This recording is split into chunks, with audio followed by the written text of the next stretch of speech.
Bien, alors bonjour tout le monde, bonsoir tout le monde, et on veut donc parler du calendrier, puisqu'on est à la veille de Rosh Hashanah. Alors je félicite tous ceux qui sont avec nous à l'écoute, tous ceux qui ont été déjà en cours depuis 1 heure, et puis en plus, qu'est-ce qu'Ariel il va nous raconter maintenant le calendrier hébraïque, on le connaît depuis le jardin d'enfants, comme l'a dit Yoela, la chanson de Shana Tova. On sait, ça marche, le calendrier juif, c'est des mois lunaires, c'est un calendrier qui est basé sur les saisons donc solaires. On sait comment ça fonctionne. Qu'est-ce qui va nous apprendre? Quel est l'intérêt de cette conférence? L'intérêt de cette conférence, pour ceux qui vont tenir... Alors d'abord, c'est l'occasion. Ceux qui pensent qu'ils connaissent le calendrier, alors déconnectez-vous et vous gagnez 1 heure pour faire autre chose. Ceux qui veulent essayer de comprendre le calendrier, je vais commencer par deux petites questions. On va bientôt fêter Rosh Hashanah. Donc Rosh Hashanah, c'est le début de l'année. Donc, on a, comme il y a des mitzvot à Rosh Hashanah, par exemple la mitzvah de sonner du shofar, alors on a donc un traité de la Mishnah qui nous enseigne ce qu'est Rosh Hashanah et comment fêter Rosh Hashanah. Et ce traité de la Mishnah, qui s'appelle Rosh Hashanah, commence, la Mishnah devant vous, la première Mishnah du traité de Rosh Hashanah commence Arba Rosh Hashanim. Il n'y a pas un Rosh Hashanah, il y en a 4. Et la Mishnah définit, il y a le premier Nissan, c'est pour les fêtes et pour les rois. C'est comme ça qu'on devient un roi. En Nissan, on lui change l'année. C'est important, des raisons historiques pourquoi ça a été fait. Le premier Elul, c'est la Rosh Hashanah pour le Maaser, les dîmes des animaux. Be'echad B'Tishrei, premier Tishrei, qui est le Rosh Hashanah que nous connaissons. Rosh Hashanah, les Shanim, les Shmitim, c'est pour les années. C'est à partir de là qu'on fixe les années. La Shemitah, le Yovel, etc. Et on a aussi Echad Bishvat, ou Tu Bishvat, qui est la fête des arbres. Donc on a 4. On n'a pas un Rosh Hashanah, mais on a 4 Rosh Hashanah. Vous êtes d'accord avec moi? Donc on a un Rosh Hashanah, il y a une fête comme ça. Ah oui, mais comment, que dit la Mishnah? Pardon, je n'ai pas mis le grand. Voilà. Maintenant, vous avez le grand écran. On laisse la musique. Et juste, il y a un petit problème. C'est que si je vais maintenant pas à la Mishnah, mais que je reviens en arrière à la Torah nous dit, Uba Chodesh Hashvi'i Bechad la Chodesh, le septième mois, le premier jour du mois, Mikra Kodesh Yelachem, ce sera un jour de fête. Kol Melechet Avoda Lo Ta'asu, vous ne ferez pas de travaux. Yom Teruah Yelachem, c'est un jour où vous sonnerez du chauffard. C'est-à-dire que la Torah, quand elle nous parle de cette fête que nous connaissons comme Rosh Hashanah, elle ne connaît pas de Rosh Hashanah. La Torah nous parle de Yom Teruah, il y a un jour du chauffard. C'est le jour du chauffard, le jour de la sonnerie. Nulle part il y a marqué que c'est Rosh Hashanah. Non seulement c'est pas marqué que c'est Rosh Hashanah, mais il y a marqué Uba Chodesh Hashvi, c'est le septième mois. Le premier mois étant le mois de Nissan. Alors, quel genre de Rosh Hashanah, quel genre de début de l'année avons-nous? Le septième mois de l'année, quand la Torah n'en parle pas et qu'elle nous dit qu'on sonne du chauffard. Et je vous ai dit que la Mishnah, elle va faire plus parce qu'elle va me dire il n'y a pas un Rosh Hashanah, il y en a 4. Je vais aller encore plus loin. Non seulement la Torah ne nous dit pas que le premier jour du septième mois, c'est Rosh Hashanah, elle nous dit juste les jours du chauffard, mais elle nous dit plus. Dans le livre de Shemot, nous lisons V'chag hakatzir bikurei maasecha asher tizra basadeh, v'chag hasiv betzet hashana beospecha et maasecha min hasadeh. Nous sommes un peuple d'agriculteurs. Nous vivons au diapason de l'agriculture. Je rappelle que la fête de Pessah, c'est Chag HaKatsir, c'est la moisson du blé. Shavuot, c'est la moisson, la moisson de l'orge à Pessah, la moisson du blé à Shavuot. Et Sukkot, c'est la grange. On a fini l'année, on a fini l'année agricole et on met tout dans la grange. Euh, à part encore une culture qu'on n'a pas encore récoltée, qui est l'olivier, et qui va être récolté en Cheshvan et qui se lève. Et si on regarde ce que dit la Torah, elle nous dit, voici la fête Chagakatsir, la fête de la moisson, donc Pessah, c'est la première des fêtes, et la dernière des fêtes du calendrier, Chag Asif, c'est la fête de Sukkot, Betzet Hashana, quand sort l'année. Donc, si on lit la Torah ne nous a pas dit que le premier jour du septième mois, c'est Rosh Hashanah, c'est le jour du chauffard. Et l'année ne finit qu'après Sukkot. Donc, on n'est certainement pas au début de l'année, puisque Sukkot s'appelle Tset Hashana à la fin de l'année. Donc, l'année finit après Sukkot. Allons un peu plus loin. Si l'année est une année agricole, qui commence avec la fête de Pessah, qui est la première fête, parce que c'est la première moisson, et qu'elle finit avec la dernière récolte, en fait, la dernière récolte, je dis, c'est l'olive. Donc, allons un peu plus loin. Le vrai Rosh Hashanah agricole, c'est le mois de Kislev. On a fini le massif, on a fini de récolter les olives, on a fini toute l'année agricole. Maintenant, on peut commencer une nouvelle année agricole. Donc, si déjà Rosh Hashanah, ça devrait être le premier qui se lève. Alors, qu'est-ce qu'on a appris? Que la Torah ne nous parle pas de Rosh Hashanah, que pour la Torah, Sukkot, c'est la fin de l'année et pas le début de l'année, et que si déjà Rosh Hashanah, c'est le début de l'année, alors il y en a quatre. Alors, voilà, pour essayer de vous faire comprendre pourquoi j'ai fait cette conférence sur le calendrier hébraïque, je vais essayer de remettre les pendules à l'heure, c'est le cas de le dire dans une conférence sur le calendrier, et de déconstruire un petit peu toutes les idées reçues qui ne sont pas toujours exactes. Alors, comme disait Yoela, on a grandi ça avec cette chanson Shana Tova, Rosh Hashanah, mais est-ce que Rosh Hashanah est vraiment le début de l'année? Ça, c'était la première question que je vous pose. La seconde réponse, la seconde question, alors je vais taper un peu plus fort. Vous savez tous qu'en calendrier juif, on commence le jour à la tombée de la nuit. Par exemple, Shabbat commence à la tombée de la nuit. Arvit, on fait d'abord Arvit à la tombée de la nuit, après on a Shacharit Mincha à la suite de la journée. Mais on commence par la nuit et après le jour. Et on apprend ça de la Torah, puisque la Torah nous dit Vayhi Erev, Vayhi Boker, Yom Echad. Ce fut le soir, ce fut le matin, jour un. Donc on comprend qu'il y a d'abord le soir, ensuite il y a la journée. C'est comme ça que la Torah comprend le jour. Ok. Et là, effectivement, la Mishnah nous le dit, Ma yom echad amour b'maaseh breshit hayom olech achar halayla. De même façon qu'à la création du monde, il y a d'abord le premier jour, il est marqué Erev Boker, d'abord la nuit, ensuite le jour. De cette façon-là, toujours dans le calendrier juif, on commence par la nuit, on finit par le jour. Alors d'abord, petite rectification. C'est pas toujours comme ça. Il y a un endroit où c'est pas comme ça. Et cet endroit, c'est le temple de Jérusalem. Dans la Mishnah de Choulin, elle nous enseigne que dans le temple, ou Bakadashim, dans les sacrifices, Laila olech acharayom, la nuit suit le jour. On fait un sacrifice, on peut le manger un jour et une nuit, un jour et deux nuits. Par exemple, le Korban Pessah, on fait le sacrifice l'après-midi de la veille de Pessah et on le mange la nuit et quand le jour arrive, c'est fini parce que dans les sacrifices, le jour précède la nuit. Alors d'abord, ce Vayhi Ere, Vayhi Boker il ne s'agit que du calendrier profane, disons, s'il existe en hébreu quelque chose de profane. Mais quand on est au temple, en tout cas, on est dans un autre système qui est le système adopté par la plupart du monde aujourd'hui. D'abord la nuit et après le jour.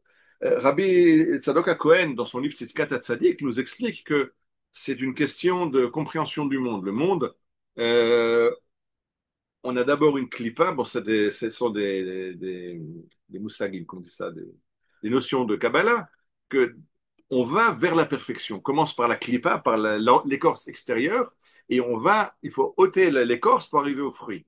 Donc d'abord la nuit, qui n'est pas le domaine de l'action de l'homme, et après on arrive au jour. Mais quand on est déjà dans le mikdash, quand on est déjà dans le temple, quand on est déjà dans la perfection, quand on est déjà dans le fruit, alors le fruit, c'est ce qu'on voit d'abord, et l'écorce, elle suit. Donc vous êtes d'accord avec moi, je ne vous ai rien appris en vous disant que le jour suit la nuit, c'est marqué dans la Torah, dans un des premiers versets de la Torah. Oui, parce que quand on était à l'école, on a appris la Torah avec Rashi. Mais Rashi, il a eu un petit-fils. Et son petit-fils s'appelle Rashbam, Rabbi Shmuel ben Meir. Et le Rashbam, il lit le verset autrement. Lisons le Rashbam. Donc il prend le même verset qu'on a lu, Vayihi erev vayikor yom echad, mais que dit le Rashbam, Rashbam, je vous le dis directement, Vayihi erev vayihi boker, bokro shel laila, yom echad. Alors je vous traduis en français ce qu'il a dit. Ce fut le soir qui a suivi le jour. Et après est arrivé le matin, quand le soleil s'est levé, Yom Echad, le premier jour est fini. Parce que le premier jour, c'était le jour d'avant et la nuit. Et quand arrive le matin, bah, Boker, quand le soleil se met à briller, le jour d'avant est fini. Vous voyez qu'il a tout chamboulé. Pour Rashbam, dans sa lecture de la Torah, quand Dieu crée le monde, il y a d'abord le jour et ensuite la nuit. Alors que tout le monde sait que chez les Juifs, il y a d'abord la nuit et ensuite le jour. Mais non, Rashbam, qui est un pashtan, qui étudie le verset littéral, il dit, si je lis le verset littéralement, quand le matin arrive, le premier jour est fini. Donc, il s'agit d'abord le jour, ensuite la nuit. Alors, n'ayez pas peur, je ne suis pas réformiste. On va continuer à faire le Shabbat à partir du soir. On va commencer, on va pas commencer Shabbat le matin du Shabbat Shacharit. On va commencer Kabbalat Shabbat. Ça, c'est la Gemara elle explique d'un autre verset, pas de la création du monde, qui nous fait comprendre que la nuit suit le jour, mais pour les fêtes, on a un verset spécial qu'on apprend de Yom Kippour. Shabbat, Shabbaton hu lachem nafshotechem betish'a lachodesh ba'erev, mais erev ad erev tishbetu Shabbatchem. Le 10e jour du 7e mois, le jour de Yom Kippour, ce sera Shabbat, Shabbaton, le Shabbat des Shabbats, et il sera du soir jusqu'au lendemain soir. Et de là, on apprend que le jour commence le soir, en tout cas pour les fêtes. Bon, si c'est pour les fêtes, on ne va pas changer. Les fêtes, Shabbat commence vendredi soir, il termine samedi soir, ah, mais dimanche commence dimanche matin. Alors, la nuit de samedi à Shabbat, de Shabbat à dimanche, elle est quoi? Ça fait partie de Shabbat, dimanche. Donc, on ne se casse pas la tête. Le calendrier juif, effectivement, la nuit commence, précède le jour. Mais j'ai essayé de vous montrer deux choses. C'est que ce calendrier qu'on connaît si bien depuis le jardin d'enfants, qui nous est tellement évident, il n'est pas du tout évident. Qui dit que la nuit précède le jour et qui dit que le premier jour du 7e mois, le premier jour de Tishré, c'est Rosh Hashanah. Une fois qu'on a compris que rien n'est simple, alors on va recommencer maintenant à zéro. On va essayer de comprendre le calendrier hébraïque. Alors, si vous êtes encore avec moi, je vous invite à la découverte de ce calendrier. Et je vais vous dire que je ne sais pas si je vais réussir à tout mettre dans cette conférence. Il se peut que je serai obligé de continuer la prochaine fois pour la raison suivante. Je veux commencer au basic, je veux commencer au jour, la nuit. Vous avez vu par où je commence, j'ai commencé à la Torah. Mais je veux arriver jusqu'au voyage à travers le globe. Aujourd'hui, tout le monde prend l'avion. Et quand on prend l'avion, on vole de Paris de Paris vers Israël. On vole 4 heures et demie vol. Mais en fait, quand on arrive, il faut avancer la montre. On a volé 5 heures et demie parce qu'il y a une différence de fuseau horaire. Alors, comprendre le Kav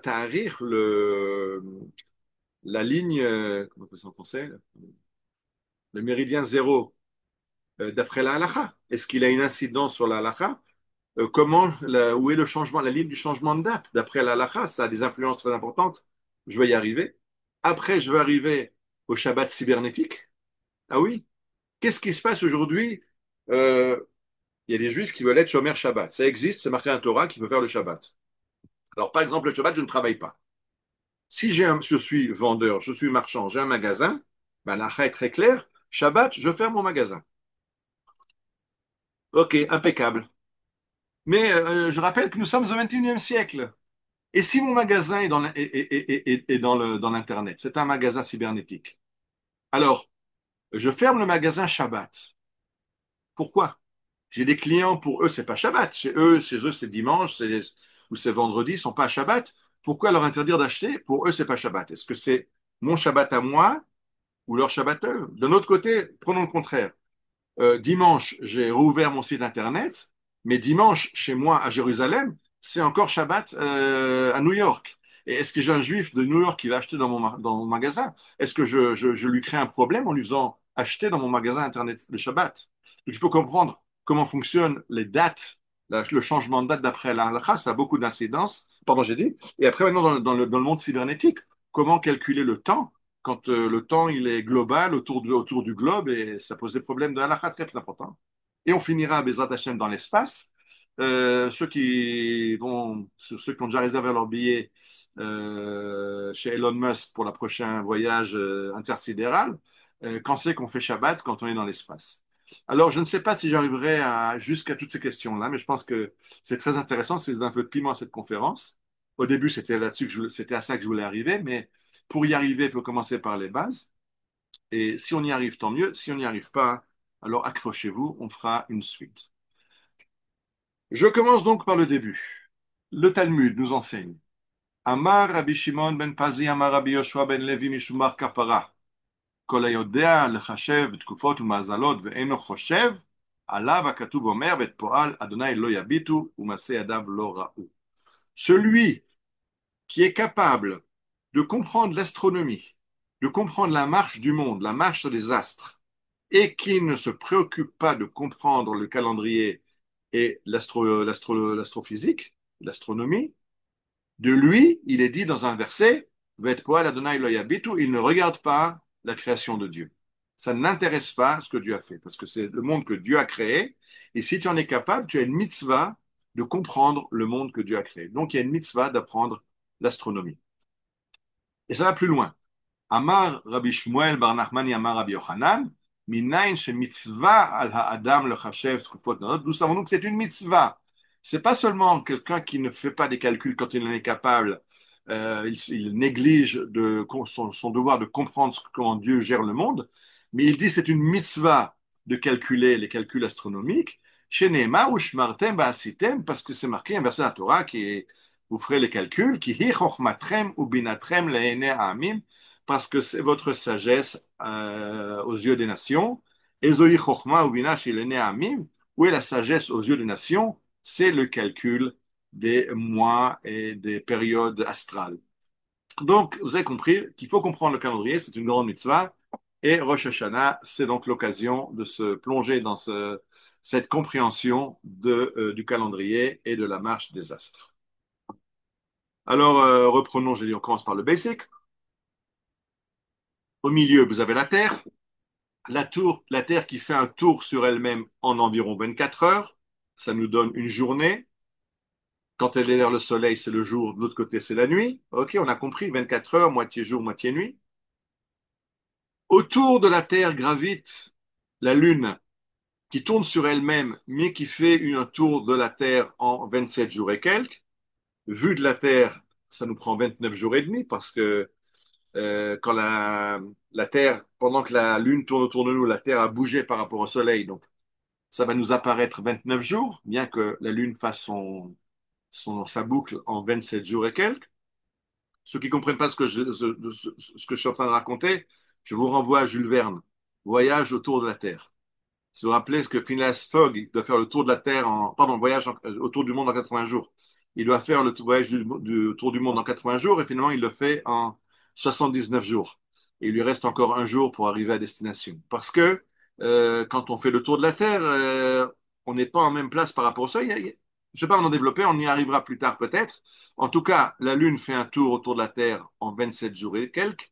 Et nous, vu de la Terre, ça nous apparaît 29 jours, gardons ça, 29 jours et demi, gardons ça en tête. Et la Terre et la Lune elle-même, en binôme, font le tour du Soleil, et ça prend environ 365 jours, un quart. Et la semaine, dans tout ça, vous me demandez, vous ne m'avez pas demandé, mais je rappelle que la semaine, c'est pas quelque chose d'astronomique. Le jour, c'est astronomique, c'est un tour une révolution de la Terre. Le mois, c'est astronomique, c'est une révolution de la Lune. Une année, c'est astronomique, c'est un tour de la Terre autour du Soleil. On comprend déjà deux choses. C'est qu'il y a deux calendriers. Un calendrier lunaire, il y aura des mois. Les mois ont rapport uniquement avec la Lune. Un mois ne veut rien dire dans une année solaire. Ou alors, on a une année solaire et alors les mois n'ont aucune existence.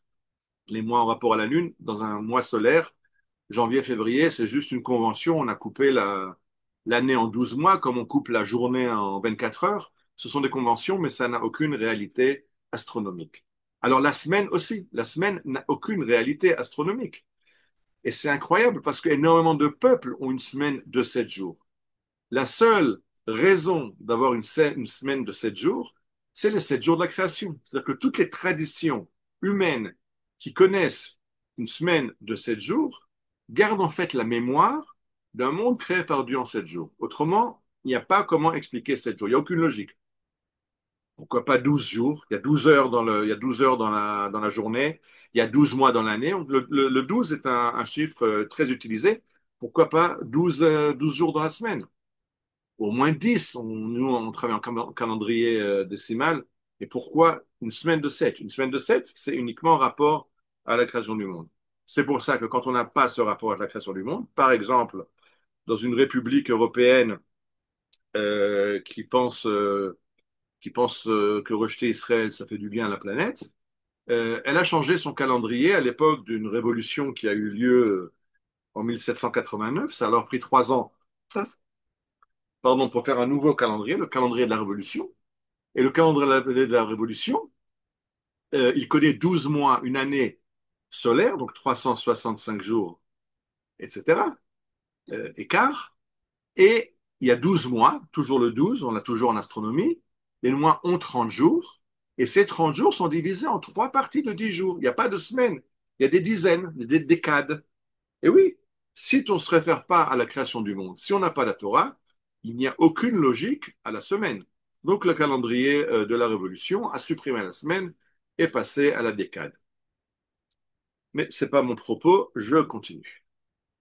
La journée, on a compris, il y a 24 heures. J'ai dit c'est 12 heures de jour, 12 heures de nuit. Ah oui, mais un instant, ça, c'est de nouveau conventionnel. On prend la journée, on a fait 24 heures. On- une heure, c'est 60 minutes et une minute, 60 secondes. On a défini un étalon de temps et à partir de là, on définit les heures. C'est pas comme ça que le calendrier juif connaît les heures.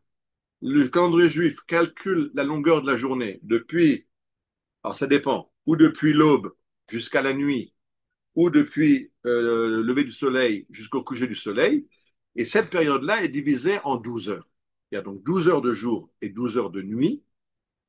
Et la longueur des heures, elle est rétractable ou elle est allongeable. En été, les heures peuvent être beaucoup plus longues, puisque la journée peut faire 12 heures. Et en hiver, les heures sont beaucoup plus petites. On appelle ça dans la halacha sha'ot zmaniot. C'est des heures qui ne sont pas des conventions de diviser la journée en 24 heures en parties égales, mais en heures qui ont rapport avec le temps de lumière ou le temps d'obscurité. Et ça, c'est la longueur d'une heure d'après la halacha. La halacha nous parle de sha'ot zmaniot. Très important quand on étudie les heures dans le Talmud, quand on parle à quelle heure on fait la prière, à quelle heure on fait le Kriyat Shema, à quelle heure on fait, etc., c'est toujours à quelle heure on fait tel sacrifice. Ce sont des sha'ot zmaniot, des heures qui sont élastiques en fonction de la longueur de la journée. À l'équinoxe, effectivement, il y a 12 heures de jour, 12 heures de nuit, et donc les sha'ot zmaniot, les heures élastiques, sont les heures conventionnelles, mais seulement 2 jours par an. Et à partir de là, on peut définir toutes les heures de la journée. Alot hashachar, l'aube, c'est l'heure où on peut mettre les talit filines. Anet sachama, le moment du lever où le soleil se lève. À partir de ça, on calcule l'heure de Kriyat Shema, de la tfila. Midi, mincha. Bon, je ne vais pas définir maintenant. On a parlé donc, on a compris la journée. Une journée, c'est 24 heures, mais attention, pas 24 heures fixes, mais 12 heures jour et 12 heures nuit qui sont des heures élastiques. On a compris la journée, on va au stade suivant, un peu plus complexe. Les mois. Alors d'abord, les mois, on en a 12. Et oui, parce que 12, les mois sont lunaires. C'est une révolution de la Lune autour de la Terre. J'ai dit 29 jours et demi. La Gemara va nous dire 29 jours, 12 heures et 793e partie de 1080. On définira ça après. Et donc, si on fait 12 mois, on arrive à peu près à une année solaire. Mais ce n'est pas une année solaire, puisque l'année lunaire aura 353 jours, 354, 355, alors que l'année solaire a 365 jours, un quart. Donc, elle est un peu plus courte. J'ai dit l'année n'a aucune existence propre dans un calendrier lunaire, mais on va prendre 12 mois parce que ça met à peu près en phase avec le Soleil.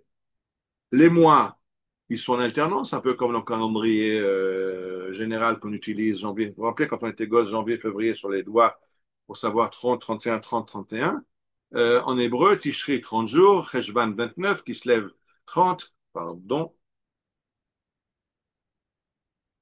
C'est en général une alternance de 30, 29, 29, 30, puisqu'on a, je dis, le mois dure 29 et demi et un petit peu. Il y a 2 mois qui peuvent bouger, Cheshvan et Kislev. Ça peut être ou 29 ou 30 pour les corrections du calendrier. Et je rappelle que ces mois-là n'ont pas de nom dans la Torah. La Torah nous parle du premier mois, du deuxième mois, du troisième mois. Et quand on va rentrer de Babylonie, on va ramener des noms babyloniens. Tishrei, Cheshvan, Kislev sont revenus avec nous de l'exil. Ce sont des noms qui viennent de Babylonie. On a quelques noms de mois dans le Tanakh, dans le livre des rois, quand on construit le temple. Alors là, on nous parle du Yerach et Tanim, le mois des ancêtres, des pères, Tishré. Yerach Boul, le mois de la pluie, du Maboul, c'est Cheshvan. Chodesh Ziv, la semaine du soleil, c'est Iyar. C'est les 3 mois qu'on a. Les mois, mais on s'est habitué aux mois qui nous viennent de l'exil. D'ailleurs, le Rav Tzvi Lakouk disait quelque chose de très intéressant, c'est que quand on utilise ces mois-là, c'est bon. C'est Chachamim nous a amené. Mais si on veut utiliser des numéros, il faut faire attention. Il ne faut pas se servir des numéros des mois du calendrier civil. Si je parle, aujourd'hui on est je ne vois pas la date, aujourd'hui on est le combien, je ne sais plus. Si on est disons le 4 septembre, alors le 4, 9, non. 9 dans la Torah, c'est le mois de Kislev. C'est pas le mois de juillet. La Torah dit Rosh Chodashim. Il y a un mois qui est le premier mois d'après la Torah, c'est Nissan. Dire que le neuvième mois, c'est septembre, ou que le premier mois, c'est janvier, d'après le Rav Tziyuda, c'est pas permis d'après la Torah. Et c'est pas bon non plus pour notre nationalisme, notre fierté nationale. Il faut qu'on se serve des numéros des mois. Si on se sert des noms, c'est bon. Si on se sert des numéros, 1, c'est Nissan, et 12, c'est Adar. Pardon, oui, 12, c'est Adar. Euh, je continue. Alors, quand on était encore en Égypte, donc vraiment au début de la création du peuple d'Israël, Dieu dit à Moshe, HaChodesh hazeh lachem rosh chodashim, ce mois-ci sera le premier des mois. Rishon ou lachem chod shashan, c'est le premier des mois de l'année. Et il s'agit bien sûr du premier Nissan, où on fait en fait la fête de Pessah. Et là-dessus, le Midrash nous enseigne, c'est quoi Chodesh Hazé. De façon générale, chaque fois que la Torah emploie le mot Hazé, celui-là, elle dit c'est quelque chose qui est pointu du doigt. Hazé, c'est toujours je te montre du doigt ça, celui-là, pas autrement. Vezé Massa menorah, voici la menorah. Alors Midrash dira, Dieu a montré une menorah de feu à Moshe. Zé, c'est toujours quelque chose qu'on pointe du doigt. Alors à Chodesh Hazé, ce mois-ci, quand tu vois la lune qui se renouvelle comme maintenant je te la montre, alors ce sera Rosh Chodesh. Donc, on comprend une chose, c'est que les mois sont lunaires et que le début du mois, c'est le renouveau de la lune. Quand on la voit, c'est le premier jour d'un nouveau mois. Et il y a une autre mitzvah, c'est que des gens, des édim, des témoins, viennent témoigner au temple, pardon, au Sanhédrin, viennent témoigner au Sanhédrin, chez le tribunal suprême, qu'ils ont vu la nouvelle lune, et alors le Sanhédrin pourra annoncer Mekudash, Mekudash, on a commencé le nouveau mois. Et ce qui est incroyable, c'est que cette mitzvah est tellement importante qu'elle est plus importante que le Shabbat. La Mishnah de Rosh Hashanah nous enseigne Ben shinira ba'alil, ben shelon nira ba'alil, mechalin alav et Shabbat. Rabbi Yosef Omer, im nira ba'alil, en mechalim ta Shabbat. Qu'est-ce qui se passe? J'ai vu la lune. Il faut donc que je fonce au Bet Din pour leur dire j'ai vu la nouvelle ligne, c'est Rosh Chodesh. Alors, si c'est Shabbat, ben j'ai le droit de voyager Shabbat, j'ai le droit d'utiliser mon âne, ma voiture, ce qui est interdit normalement dans un Shabbat normal. Si j'ai peur de brigands sur la route, j'ai le droit de prendre avec moi mon fusil. À l'époque, c'est une épée. Donc, on a le droit de voyager, de prendre des épées, des lances, de s'armer, parce que c'est tellement important. Parce qu'à partir de Rosh Chodesh, on va fixer le calendrier, on va fixer toutes les fêtes, on va fixer toute la vie juive. Le calendrier, c'est ce qui unit les juifs partout où ils sont dans le monde. On a ce même calendrier qui nous définit. Le premier mois, c'est Nissan, c'est notre indépendance, c'est la sortie d'Égypte. Donc ce calendrier nous définit et il nous unit. C'est tellement important que si j'ai vu la lune le vendredi soir, eh ben je vais pas observer le Shabbat, mais je vais voyager à Jérusalem avec armes et bagages pour aller témoigner. La Mishnah dit un instant, ça c'est bon si il y a des nuages et entre les nuages tu as vu la nouvelle lune, tu l'as vu, va témoigner. Mais si le ciel est dégagé, tout le monde voit la lune. Pourquoi transgresser le Shabbat? Certainement, quelqu'un qui habite à Jérusalem a lui aussi vu la lune et on n'a pas besoin de toi à Jérusalem. Alors, c'est une discussion dans la Mishnah. Il y a un des rabbins qui dit non, non, mais il faut toujours y aller pour que les gens s'habituent. Si tu commences à dire non, si c'est très clair, c'est très net, tu ne vas pas à Jérusalem, les gens se diront bon, il y a quelqu'un d'autre qui l'a vu et ils ne viendront plus témoigner. Donc, non, non, tu as vu, tu montes à Jérusalem, même si c'est Shabbat, là-bas t'attends un grand festin, on va te choyer, on va te récompenser d'être venu. Et la Mishnah raconte l'histoire d'une fois où il y a eu plus que 40 couples de témoins qui étaient en route vers Jérusalem, et Rabbi Akiva, qui est le grand rabbin de Loud, qui est à 40 kilomètres de Jérusalem, qui les arrête en disant, on n'a plus besoin. Il y a deux problèmes. Si la lune était claire, tout le monde l'a vu. On n'a pas besoin que tu aies, quelqu'un d'autre l'aura vu à Jérusalem. Maintenant, d'autres choses. Rabbi Akiva, il a vu deux personnes qui vont à Jérusalem, encore deux, et encore deux, et encore deux. À l'instant, il en faut deux, il n'en faut pas 10. Donc, il a commencé à les arrêter en disant, il y en a deux qui sont allés, ça suffit. Les autres, vous vous arrêtez. Shalach lo Rabban Gamliel, qui était le maître du Sanhédrin, lui a dit, non, non. Si tu les empêches de venir, la prochaine fois, ils essayeront plus de venir. Ils diront, mais il y a déjà quelqu'un d'autre qui allait. Donc, non, non, tu les laisses aller, même s'ils sont en surnombre. C'est important pour comprendre l'importance que la Mishnah attache à cette cérémonie de gens qui viennent témoigner qu'ils ont vu le nouveau mois. Maintenant, ne croyez pas que le Sanhédrin est uniquement soumis à ce témoignage. D'abord, les témoins peuvent se tromper. Alors, la Mishnah nous raconte Dmut Tsurot Lebanot, Hayou le Rabban Gamliel Betavla, ou Bakotel Baliato. Rabban Gamliel avait des images où il montrait aux témoins voilà le soleil, voilà la lune, qu'est-ce que tu as vu comme ça, comme ça, comme ça. Et vous comprenez qu'il y a des choses qui ne sont pas possibles. Par exemple, si le soleil, là, à l'image que je vous montre maintenant à gauche, si le soleil est là, il éclairera la face droite de la lune, pas la face gauche. C'est pas possible que le soleil soit à droite et que la lune soit éclairée à gauche. Donc, si vous avez vu quelque chose à gauche, ben, vous avez vu un nuage, vous avez vu autre chose, un astre, mais pas la lune. Donc, d'abord, Rabban Gamliel avait des images pour essayer de voir que les témoins ne lui racontent pas de bobards. Mais en plus, Rabban Gamliel, il avait des calculs. Il avait fait son calcul et il savait à quelle date serait Rosh Chodesh. Mais la Torah demande que les témoins viennent. Mais le Tanedrin savait déjà par calcul, vous vous rappelez ce que j'ai dit au départ, qui est une mitzvah de calculer l'astronomie. Et les Chachamim connaissent l'astronomie, je vais tout de suite en amener la preuve. Alors, un, ils ont des images parce qu'ils savent comment ça se présente, ils savent aussi même quand ça doit arriver. Et deuxièmement, mais ça c'est encore incroyable, la Torah nous dit dans Vaïkra que quand il faut fixer les fêtes, Vaïdaber Adonai B'Shelemot, Daber el Bnei Israël Vantalem, Moadé Adonai Asher Tikru Otam Mikra et Kodesh. Voici les fêtes de Dieu que vous proclamerez fêtes, et ce sera Elehem Moadai, ce seront mes fêtes à moi. Ainsi parle Dieu. Maintenant, c'est écrit en hébreu, pas en français. Et la Torah est écrite sans voyelles. Ceux qui connaissent l'hébreu, regardez le mot Otam. Vous les appellerez, vous appellerez ces mois, vous les appellerez Otam.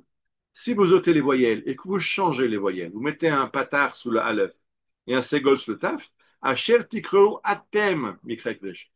Voici les fêtes que vous proclamerez fêtes. Et la suite, le Talmud va dire que le Sanhédrin déclare quand est la fête. Et même si les témoins ont vu la lune, le Sanhédrin peut infirmer les témoins parce qu'il a des raisons à lui de changer la date de la fête.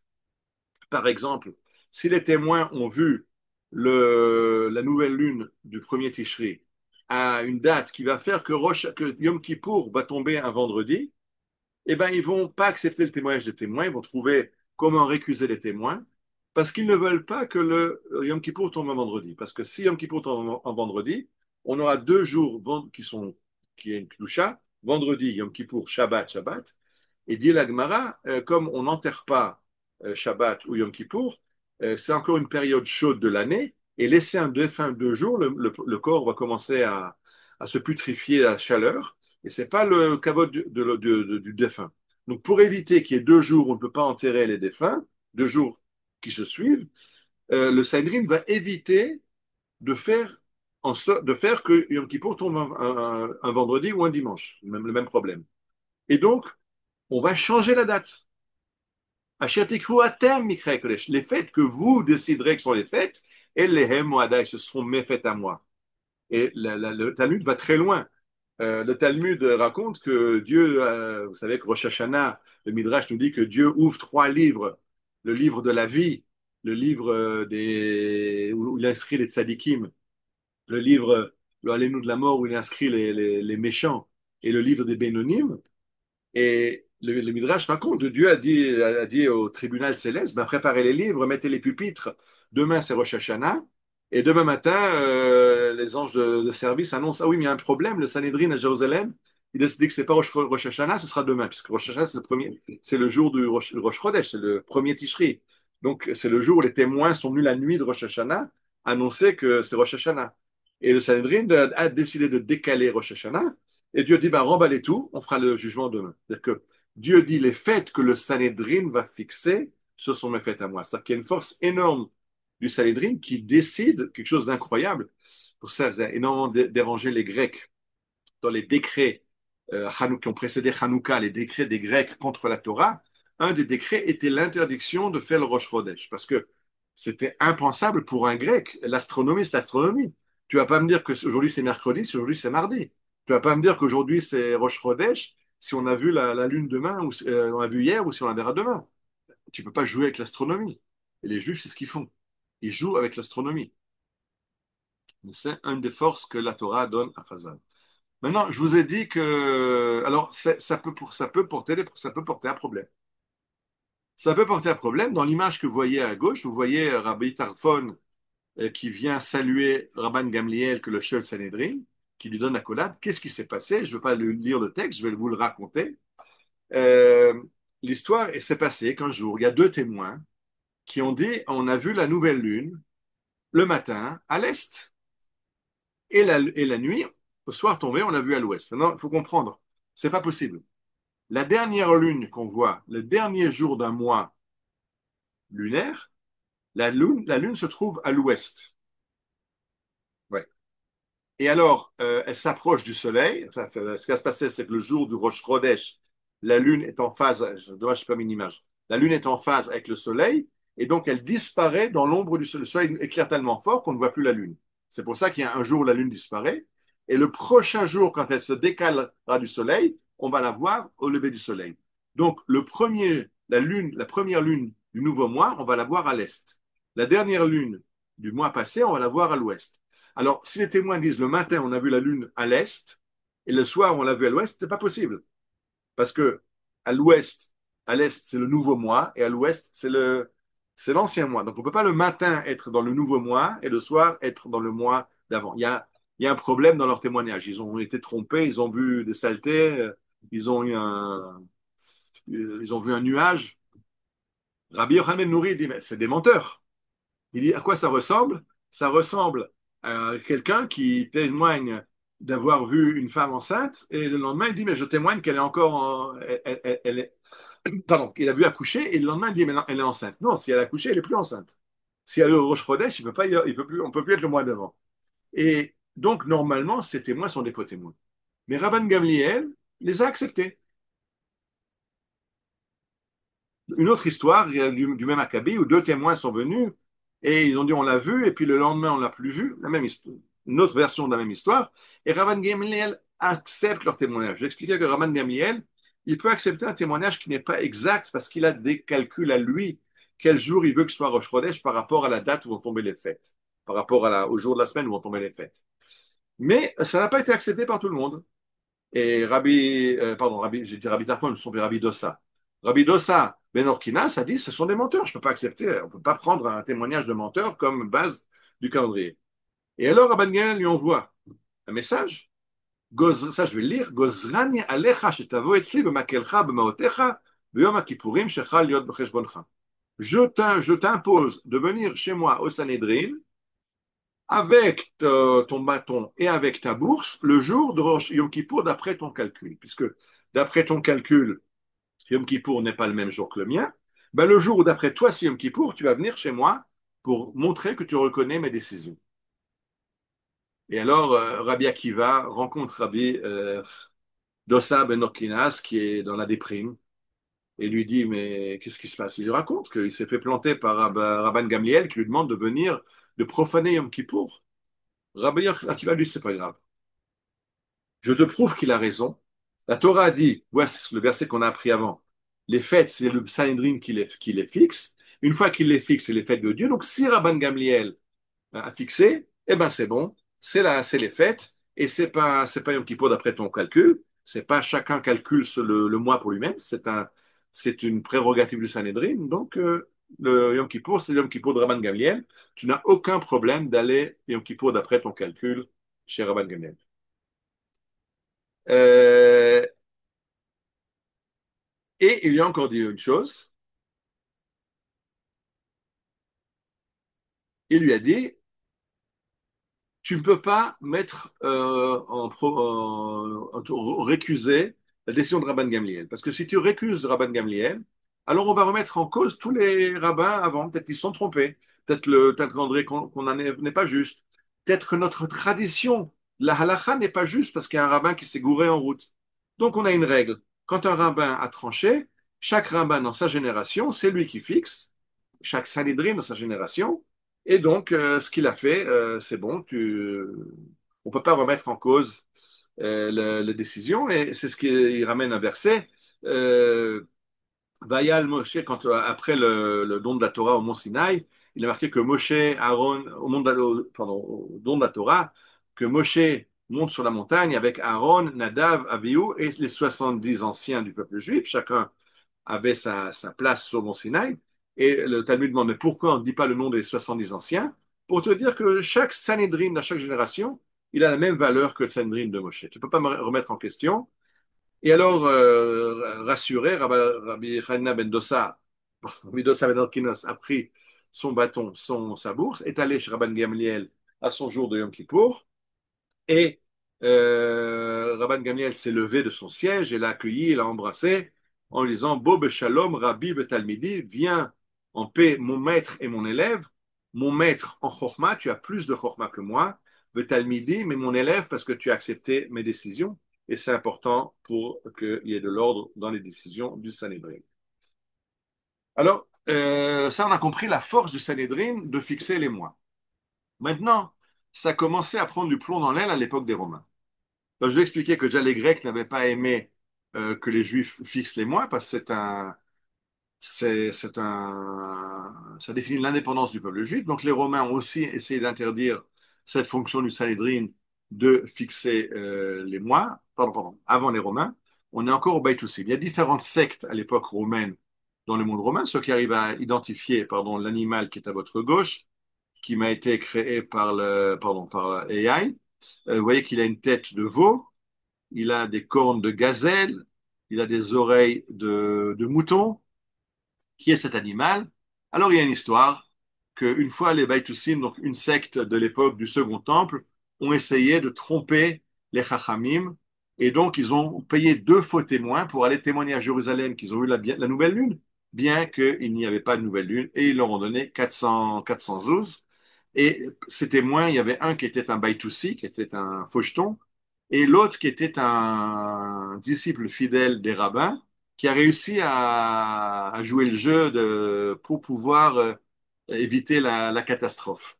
Et quand il arrive au Sanhédrin, on lui demande, ben, raconte-nous ce que tu as vu, de quoi a l'air la Lune. Je vous dis que Rabban Gamliel posait des questions, il avait même des tableaux au mur. Et il leur dit la chose suivante. Je montais la route de Maaladoumim vers Jérusalem, et je l'ai vu. Il était accroupi entre deux rochers. Il avait une tête de veau, des oreilles de cabri, il avait des cornes de gazelle et sa queue était posée entre ses jambes.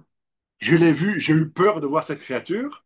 Et si vous ne me croyez pas, ben voilà les 200 zouz que j'ai reçus en salaire de ce témoignage. Alors, bien sûr, les rabbins ont compris qu'il y avait anguille sous roche, ils l'ont cuisiné. Il a raconté qu'il a voulu déjouer le plan des Baïtoussim de tromper les Chachamim. Et Chachamim ont dit, OK, c'est bon, l'argent, tu peux le garder. Il était bien acquis. Et à partir de ce moment-là, on a arrêté d'accepter les témoins n'importe qui. On n'acceptait que des témoins connus comme personnages cachers qui vont faire un témoignage acceptable. Juste au passage, je suis guide, donc j'aime bien les explications géographiques. Euh, Quand il dit je montais de Malé à Doumim, donc ça veut dire quoi? Quand on monte de Malé à Doumim, qu'est-ce qu'on voit? On vient de Jéricho, on monte une pente vers Jérusalem. Qu'est-ce qu'on voit? On voit la montagne. On peut pas voir le coucher du soleil qui est caché par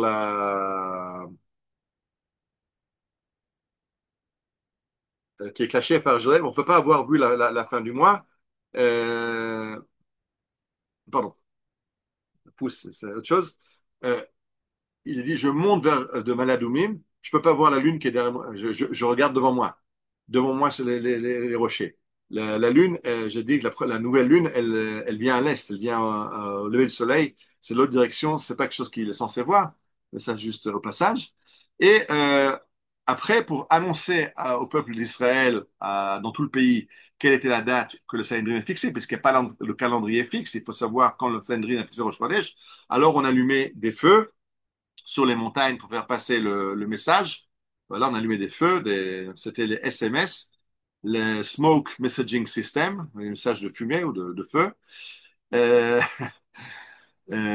et quand les Koutim, de nouveau, ont fait des feux les faux jours pour tromper les Juifs sur le Sanhédrin, sur la date, alors on a arrêté de faire des feux et on envoyait des messagers à cheval qui allait annoncer quand était Rosh Chodesh à toutes les communautés juives. Et comme un cheval, ça prend plus de temps que des messages de feu où en une nuit, le message arrive jusqu'à la Gola.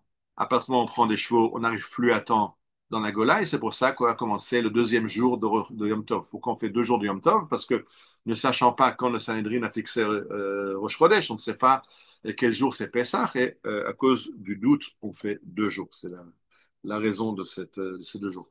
Au passage, Rosh Hashanah, c'est 2 jours aussi en Eretz Israël. Pourquoi? Parce que j'ai expliqué que Rosh Hashanah, c'était le jour de Rosh Chodesh. Donc même en Eretz Israël, on ne savait pas quel était le jour qui a été fixé par le Sanhedrin, puisque si les témoins sont arrivés de très loin, disons que c'était très nuageux, personne n'a vu le soleil, et les témoins qui ont vu le soleil viennent de très loin, et qu'ils arrivent à Jérusalem à la fin de la journée, on n'aura plus le temps de proclamer Rosh Chodesh et ce sera le deuxième jour. Et donc, Rosh Hashanah, ça peut être 2 jours même en Eretz Israël. Je referme la parenthèse, je continue. Euh, Maintenant, la longueur de ce mois lunaire, d'après les Chachamim, c'est 29 jours, 12 heures et 73 Chalakim. L'heure chez les Chachamim est divisée en 1080. Pourquoi 1080? C'est un nombre qui se divise par 2, par 3, par 5, par 4. Énormément de diviseurs, donc on peut faire beaucoup de calculs à partir de là. C'est très pratique pour les calculs. Et donc, si on calcule un mois qui a 29 jours, 12 heures et 893 parties de 1080, en fait, ça nous donne 29,53059. Ça, c'est la longueur du jour connue par les Chachamim. Les derniers calculs de la NASA, très important quand on veut se calculer correctement où est la Lune, si on veut atterrir dessus, il ne faut pas se gourer. Autrement, on rate la Lune, on va atterrir sur Mars, mais ça prend beaucoup plus de temps. D'après le calendrier de la NASA, la longueur du mois, c'est 29 jours, 530589. Vous voyez que Chazal, ils sont à 5,9. Le dernier chiffre, c'est 9, et chez la NASA, c'est 8,9. Donc, on est très, très proche du 9. C'est une différence d'1 seconde en fait entre le calcul des Chachamim et les calculs des ordinateurs les plus modernes et les plus puissants aujourd'hui. D'où est-ce que nos Chachamim étaient tellement balèzes dans ces calculs astronomiques? Alors on peut dire que c'était de très très bons astronomes. Il y a une autre façon de comprendre ça. Si on lit le Talmud, Tana Amar Rabban Gamliel Chachamim Kach Mekublani Mebet Avi Abba Pa'amim Sheba Ba'aruka ou Pa'amim Sheba Bektsara. D'abord, il faut comprendre une chose, c'est que le mois, c'est un mois moyen. Il peut être un peu plus ou un peu moins. C'est pour ça que quand on nous donne ceux qui vont à la choule le Shabbat Mevarchin, le Shabbat avant Rosh Chodesh, quand on annonce le Molad, je sais pas pourquoi, on annonce, il y a quelqu'un qui annonce le Molad, la nouvelle lune sera tel et tel jour, et ceux qui écoutent ce que dit le Chazan, ce nouvelle lune, ce Molad, ne coïncide en général pas avec Rosh Chodesh. Alors, un instant, si Rosh Chodesh, la nouvelle lune, pourquoi le Molad, la nouvelle lune, ne correspond pas? Parce que le molad, c'est un calcul moyen. Le moins peut être un peu plus, un peu moins. J'ai dit, il y a des règles dans le calendrier pour éviter que les fêtes tombent certains jours. Et donc, le molad n'est pas toujours le même que Rosh Chodesh. Et Rabban Genja nous dit que le mois peut être un peu plus ou un peu moins. Et il y a des raisons pour ça. Il y a des variations par rapport à la révolution autour de la Terre. Et donc, le mois est en gros 29 jours, 12 heures et 893 euh, parties. Mais la suite est encore plus intéressante. Tanoura Banane, il y a eu une fois où il y avait beaucoup de nuages et on a vu la Lune le 29. Et le 29e jour, on a cru voir la Lune le 29e jour. Et donc, on allait au Sanhédrin en disant, voilà, on a vu la Lune 29e jour. Et Rabbi Gad dit, non, c'est pas possible, parce que le mois, c'est pas 29, c'est 29 et demi. Donc, tu peux voir la Lune qu'à partir de 30 jours après la Lune d'avant. Tu peux pas la voir le 29e jour. Tu peux la voir ou la 30 ou le 31, mais pas le 29. Et alors, il dit la chose suivante, je l'ai mis en rouge, car me kublani mi bet abi abba. Comme ça, j'ai reçu en tradition de mon père, de mon grand-père, de mon grand-père. En fait, ce calcul de la lune du calendrier, c'est une massorette, c'est une tradition qui, d'après la tradition, remonte à Adam. C'est quelque chose que Dieu a enseigné au premier homme, le calcul astronomique. Oui, je sais, dans le monde moderne, où les modernes, on est tellement intelligents et que tous les anciens étaient des idiots, on n'arrive pas à comprendre qu'il y a eu des massorotes, que les anciens étaient énormément de connaissances qui ont été perdues, parce que tout n'a pas été écrit, parce que ce qui était écrit est perdu. Mais d'après la tradition juive, on a reçu en tradition tous ces calculs-là. Et c'est pour ça qu'ils sont très exacts, parce que ça a été révélé par Dieu à Adam Arishon et à Moshe. Alors, le calendrier, passons maintenant, on a fini avec les mois, passons au calendrier de l'année. L'année, c'est solaire, on l'a dit, 365 jours, un quart. Dans le calendrier chrétien, il y avait un calendrier instauré par calendrier julien, et en 1000, c'était en quelle date je sais pas la date ici. Si, en 1582, on s'est rendu compte qu'il y avait un dérapage de 10 jours et le pape Grégoire raccourcit l'année de 10 jours. Il a changé la façon de faire l'année bissextile. C'est pas tous les 4 ans, il y a 29 jours en février, il y a des règles plus compliquées. Et surtout que le 4 octobre 1982, le lendemain, les gens seront réveillés le 15 octobre, il a supprimé 11 jours du calendrier. Alors, c'est incroyable qu'il a fallu, après 1500 ans, remettre ce calendrier à jour. Nous, on a un calendrier qui fonctionne depuis très longtemps, mais je voudrais vous dire quelque chose. Faut pas le répéter. Notre calendrier aussi, il commence à avoir des flops. C'est-à-dire que on a dans la Gemara quelque chose qui s'appelle les tkufot. Je ne vais pas développer maintenant, ça c'est un cours de 3 heures, juste pour ça. Il y a tkufat Shmuel, tkufat Rav Ada, ça ressemble un petit peu au calcul du calendrier julien ou grégorien. Je ne vais pas rentrer dans les détails. Mais on a un problème. Il faudrait aujourd'hui faire des petits réajustements dans le calendrier. Vous êtes peut-être rendu compte que malgré les corrections du calendrier juif qui se remet en phase tous les 2, 3 ans avec le mois d'Adar qu'on ajoute, il y a des années où Pessah tombe très tard. Il tombe déjà en avril, au milieu avril. C'est déjà très tard pour Pessah. Et ça, on pourrait le remettre en phase s'il fallait, mais pour ça, un petit problème, c'est qu'il faudrait un Sanhédrin et qu'on n'a pas le Sanhédrin. Et déjà, à Tzfat, à l'époque de Rabbi Yosef Karo, de Marie Bérav, après l'expulsion des Juifs d'Espagne, Marie Bérav a voulu refaire la smicha, a voulu refaire l'ordination rabbinique pour refaire un Sanhédrin. Et le Ralbach, Rabbi Levi Ben Charif, qui s'y est opposé, a dit une des raisons où il ne veut pas le faire, c'est que si un Sanhédrin, il faudra refaire tout le calendrier. Et ça, c'est trop compliqué parce qu'il y avait des massorotes, il y avait une tradition de ces calculs historiques qu'on a perdu. On n'est plus capable de faire les calculs du calendrier, donc il vaut mieux qu'il n'y ait pas de Sanhédrin. Comme ça, on est tranquille, on garde le calendrier comme on a. Il faudrait faire une conférence rien que sur le Chidush Smicha, la volonté de refaire la Smicha à Tzfat. Mais effectivement, déjà à l'époque, on s'est rendu compte qu'il faut commencer à faire des petits changements dans le Cheshbon à Tkufot, ce qui s'appelle en hébreu, mais c'est trop complexe et il faut un Sanhédrin pour ça. Pour la simple raison, d'abord, on ne sait pas faire le calcul exactement, on n'a pas la massorette. Deuxièmement, si on n'a pas de Sanhédrin, personne n'acceptera. Un rabbin dira comme ça, l'autre dira comme le contraire, et on aura 3 calendriers et le peuple juif éclatera en communauté qui chacun font Yom Kippour de leur côté.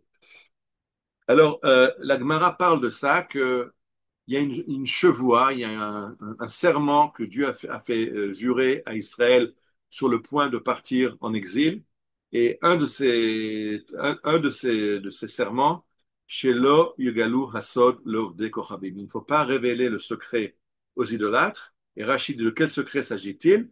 Amrela Sod Haïbour. Le secret du calendrier. Comment mettre en phase toutes ces tekoufot, ce calendrier solaire et lunaire. Il y a un sod, il y a un secret qu'on a reçu d'Adam Arishon, que les Chachamim se passaient de maître à élève et qui a disparu pendant l'exil. Donc il n'y a plus de risque de le révéler aujourd'hui parce que on l'a perdu. Il y a des rabbins géo-astronomes qui pensent avoir retrouvé aujourd'hui mathématiquement les composants du Sod et Ibourg, mais il n'y a pas la force du Sanhédrin pour imposer ce calendrier à tout le peuple d'Israël. Alors, vous savez qu'on ajoute tous les 2 ou 3 ans, on ajoute un 13e mois, un deuxième Hadar pour remettre le calendrier de douze mois lunaires est trop court par rapport au calendrier solaire. Il lui manque 11 jours. Donc en 3 ans, il lui manque 30 jours de retard. C'est un peu plus qu'un mois. Et si on ne met pas en phase, alors Pessah tombera plus à l'époque du printemps. Pessah est la fête du printemps. C'est l'erreur qu'ont fait les musulmans dans leur calendrier de l'Hégire, où il n'y a pas de correction, il est uniquement solaire. Mahomet leur a dit de jeûner le jour du Ramadan. Le mois du Ramadan, c'était à l'époque en hiver. Mais aujourd'hui, ça peut être en été, ça dérive autour de l'année. En tout cas, nous, on a cette correction et le Talmud nous dit quelles sont les considérations du Sanhédrin pour décider d'un 13e mois. Euh, Imken srichim ipnei adrachim, si les routes ne sont pas en état, comme l'hiver s'est prolongé, les routes sont boueuses et que les routes sont impraticables et que donc les gens ne peuvent pas arriver à Jérusalem pour la fête de Pessah, alors on repousse Pessah. Si aussi les agneaux ne sont pas encore nés, donc on va avoir un manque d'agneaux pour le sacrifice de Pessah, c'est encore de la neige sur la route, ça peut être pris en considération, mais à la base, on vérifie l'état des routes, c'est la considération numéro un, euh, pour permettre aux Juifs d'arriver, à tout le peuple d'Israël d'arriver au temple. Euh, il y a eu une histoire très intéressante à l'époque du roi Hiskiaou, où la considération était différente. Ce n'est pas parce que les routes étaient impraticables, mais parce que, si vous vous rappelez, il y a eu un schisme dans le peuple d'Israël. Et le roi Yerovam, après la mort du roi Salomon, le royaume d'Israël a éclaté en deux. Il y avait le royaume de Juda au sud, roi Rechavam, il y avait le royaume d'Israël au nord, 10 tribus, le royaume des 10 tribus, les 10 tribus perdues. Et ce qu'a fait Yerovam, le roi du Nord, il a décalé le calendrier d'un mois pour séparer le peuple, pour qu'il n'y ait pas d'erreur, pour pas que son peuple aille à Jérusalem au mois de Nissan. Il a décalé Nissan d'un mois, donc il n'y a plus de problème que le peuple aille à Jérusalem et voit la fête à Pessah au temple. Il a fait un autre temple et un nouveau calendrier. Et une fois que les 10 tribus ont été emmenées en exil par l'Assyrie, par Sennacherib, alors Hiskiaou, le roi de Juda, essaie de ramener à lui les survivants de l'exil, ceux qui ne sont pas partis en exil. Et pour ça, il décale le mois de Nissan pour que le calendrier de Yehuda soit en phase avec le calendrier des 10 tribus pour rassembler tout le peuple d'Israël. Et Vaïvaet, Samena, Vachol, Sarah, Berushla, Sot à Pesar, Bachodesh Hasheni, que lo yachlu asot à Pesar Baitaï, que Kohanim lo itkatshu, le Manaï, Am lo nesfu Yerushalayim. Il veut ramener tout le monde à Jérusalem. Et là, pour des raisons politiques, de réunir le peuple d'Israël, et une des choses qui réunit, ça peut être le calendrier. De la même façon que le calendrier avait divisé le peuple juif à l'époque de Jéroboam, il essaye de réunifier le peuple juif à son époque en décalant Pessah d'un mois. Les Chachamim n'étaient pas entièrement d'accord avec la façon dont pas avec l'idée, mais avec la façon dont il l'a fait. Je continue. Après, on aura les Romains, j'ai dit, qui vont nous empêcher de continuer le calendrier. Quand on veut changer, on veut faire le mois supplémentaire, il faut se cacher et il faut envoyer des messages secrets. Shalchoul et le Rava, on a envoyé un message à Rava, qui était le chef du Sanhédrin. Zougba Merakat, il y a un couple de personnes qui vient de Rakat, de Tibériade. De façon Necher, ils ont été arrêtés par un aigle. Ou Biadam Dvarim Anaseb Louz, et ils ont en main quelque chose qui est fabriqué à Louz. Ou Maïnou de la trélette. Bizchut Arachamim, Bizchutam, Yatsu Beshalom, et grâce au ciel, ils sont sortis indemnes de cette rencontre avec cet aigle. Va Moussé Yereché Narshon et les successeurs de Narshon, Bikshu likvoa netziv echad, ils ont voulu fixer une colonne, velo hinicham adomi halaz, mais le rouquin ne leur a pas permis. Bon, il y a un message secret où les Chachamim essayent de dire qu'on a essayé de faire un mois de plus, le mois de Hadar en plus, mais Necher, l'aigle romain, les patrouilles romaines les a arrêtés et Adomi c'est aussi les Romains ont essayé de bloquer, mais les Chachamim ont réussi à comprendre le message et à faire Rosh Chodesh, donc faire Chodesh Adar 2. Donc il y a eu des fois, avec le temps, ça a été problématique. Il y a eu une lutte. On a vu tout à l'heure les Baïtoussim qui ont essayé de fausser le calcul des Chachamim. Ça, c'était des discussions internes dans le peuple juif. On arrive après une opposition externe quand les Romains veulent interdire au Sanhedrin de fixer le mois et il faut faire des subterfuges pour y arriver. Et on arrive à la fin de cette conférence. Oui, ça fait 1 heure qu'on parle, il faut arrêter. Donc je termine avec Hillel Nessia. Hillel Nessia qui est l'arrière petit-fils du grand Hillel, de Hillel Azaken, le premier Hillel. Et lui a fait une grande réforme dans le calendrier. On est déjà à une époque où les Romains ne nous laissent plus étudier la Torah tranquillement, où ils ne nous permettent plus de faire leur calendrier. Et donc, il décide de faire un calendrier astronomique d'après les calculs qu'il connaissait. Vous vous rappelez, en Massoret, il a les calculs et il fait un calendrier, un calcul qui va durer pour jusqu'à la Géoula, ce calendrier que nous avons jusqu'aujourd'hui, où on peut avoir un calendrier, on sait déjà 50 ans en avance, 200 ans en avance, quand sera Pessah dans 50 ans, etc. Ça, c'est le travail de Rabbi Hillel Messia, qui a fait ça à cause de la fin du Sanhédrin en Eretz Israël et la fin des connaissances dont on avait besoin et pour que le peuple juif puisse survivre, reste dans son unité des fêtes, il nous a fait un calendrier qui nous accompagne jusqu'aujourd'hui. Alors voilà, je m'arrête en plein milieu. Et Bezrat Hashem, je vous ai déjà mis l'eau à la bouche, j'espère.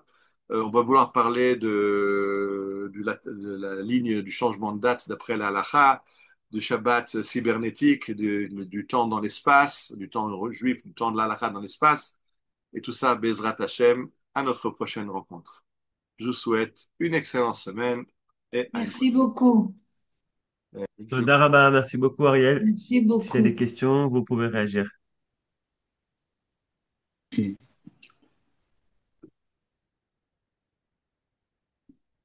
Ouais, merci bien. J'ai pas pu écouter avant parce que j'ai reçu un appel de mon papa, donc je crois que tu n'as pas cité le problème de la semaine. Donc j'ai bien compris que la semaine, c'était un peu, c'était pas cosmologique, mais c'était une convention. Et comme c'est basé sur la création, donc on l'a depuis Adam. Oui. Alors, est-ce qu'il peut y avoir un décalage d'un jour de Shabbat quelque part dans l'histoire? Le Shabbat, non, puisqu'il a toujours été observé, donc le Shabbat, on sait quand il est. On a des problèmes par exemple, j'en ai pas parlé, dans la Shemitah, quand l'année sabbatique. Parce qu'il faut Mhm. savoir quand c'est qu'on a commencé l'année sabbatique. C'est la discussion chez les rabbins quand on a commencé. Est-ce que c'est tous les 7 ans, mais où est l'année zéro? Donc là, une discussion. Par rapport au jour du Shabbat, on n'a pas de discussion. Tout le monde est d'accord sur ce Shabbat.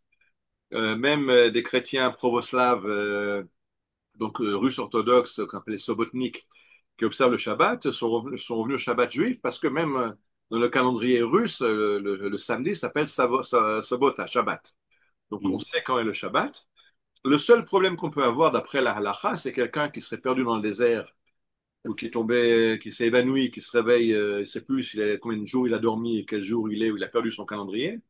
Alors, jusqu'à qu'il revienne à la civilisation, le Talmud nous dit, il prend un jour, il dit, voilà, dimanche, lundi, il compte 7 jours, il fait Shabbat. Mais ça, c'est uniquement pour quelqu'un qui est coupé de la civilisation, quelqu'un qui est en rapport avec la civilisation, il sait quand est le Shabbat. Ok, très bien. D'ailleurs, les Italiens aussi disent Sabato, hein. Ok, alors au revoir à tout le monde. Merci. À bientôt. Shalom, shalom.